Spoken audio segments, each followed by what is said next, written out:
TDP కూటమి పాలనలో దోపిడీ దౌర్జన్యం పెరిగిపోయాయని ప్రొద్దుటూరు మాజీ ఎమ్మెల్యే రాచమల్లు శివప్రసాద్ రెడ్డి ధ్వజమెత్తారు. ప్రొద్దుటూరులో అవినీతిని ప్రశ్నిస్తే టీడీపీ ఎమ్మెల్యే వరదరాజులు రెడ్డి తనయుడు దాడులకు తెగబడుతున్నారని మండిపడ్డారాయన.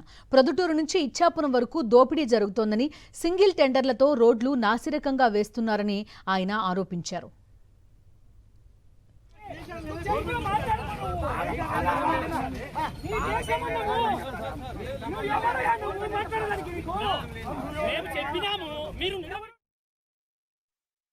పాలక వర్గాన్ని, ప్రభుత్వాన్ని, స్థానిక ఎమ్మెల్యే గారిని, వారి కుమారులు చేసే దోపిడీని, దౌర్జన్యాన్ని మేము ప్రశ్నిస్తే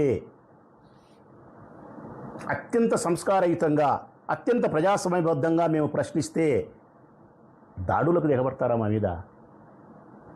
దాడులకు ఏమి న్యాయం అసలుకి? ఇది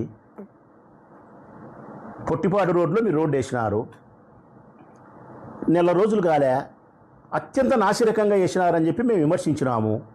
మేము వెయ్యలేదని మీరు అన్నారు, చూపిస్తామబ్బా అని చెప్పి మేము వచ్చినాము. ఎక్కడెక్కడైతే చీలికలు ఉందో వైట్ పెయింట్ వేసినాం. మేమేం గుణపం తీసుకొని తవ్వలే, చట్టవిరుద్ధమైన పనులు చేయలే, అప్రజాస్వామికమైన పనులు చేయలే, పెయింట్ వేసినాం ప్రజలకు కనిపించేదానికి. ఆ సంబడానికే నంద్యాల వరదరాజిరెడ్డి కుమారుడు కొండారెడ్డి, మహేశ్వరరెడ్డి, మరికొంతమంది ఎక్స్ కౌన్సిలర్లు, అనునూయులు, చిట్ట చివరకు వారి చిన్నాయన 80 సంవత్సరాల వయసు కలిగినటువంటి మాజీ మండలాధ్యక్షుడు రాఘవరెడ్డి గారు, వీరందరూ అక్కడికి మాపై దాడి చేయడానికి వస్తారా?